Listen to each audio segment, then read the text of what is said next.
সকাল সকাল রেডি হয়ে আমি বেরিয়ে পড়লাম বানারহাটের উদ্দেশ্যে। বানারহাটের তরুণ সংঘ ক্লাবের ৭৫ বছর বর্ষপূর্তি অনুষ্ঠানে একটি ব্রাইডাল মেকআপ কম্পিটিশন অর্গানাইজ করা হয়েছিল। সেখানেই জাজমেন্ট করার জন্য আমি রাস্তার দুপাশের মজা নিতে নিতে পৌঁছে গেলাম সুজাতার বাড়ি। সুজাতা আমার খুব ছোটবেলার ফ্রেন্ড, ওর বিয়ে হয়েছে বানারহাটে। ওর বাড়িতেই একটু ফ্রেশ হয়ে ড্রেস চেঞ্জ করে আমরা গ্রাউন্ডে পৌঁছে গেলাম, যেখানে প্রোগ্রামটা হচ্ছে। প্রচুর মানুষের ভিড় ছিল। পৌঁছানোর সাথে সাথেই আমাদের ফ্লাওয়ার্স দিয়ে ওয়েলকাম জানানো হলো। স্টুডেন্টসরাও দেখা করতে এসেছিল, আর স্টেজে আমাদের ক্লাব কর্তৃপক্ষরা অভ্যর্থনা জানালো। প্রোগ্রামটা খুব সুন্দরভাবে অর্গানাইজ করা হয়েছিল। এরপর শুরু হয়ে গেল ব্রাইডাল কম্পিটিশন। যতজন পার্টিসিপেন্ট ছিল প্রত্যেকে খুব ভালো কাজ করেছে। তার মধ্যে থেকেই আমি কয়েকজনের ভিডিও এখানে শেয়ার করলাম। যা করেছো 3 বছর শিখে ভালো করেছো। ম্যাডাম বলছে কিছু বলার নেই, ঠিক করেছে। এটা যে আমার কাছে যে আমি তোমার কাছ থেকে ইন্সপায়ার হয়ে এটা করা।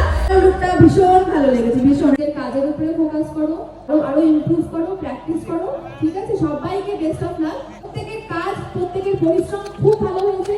লাইফে আরো এগিয়ে যাও প্রত্যেকে।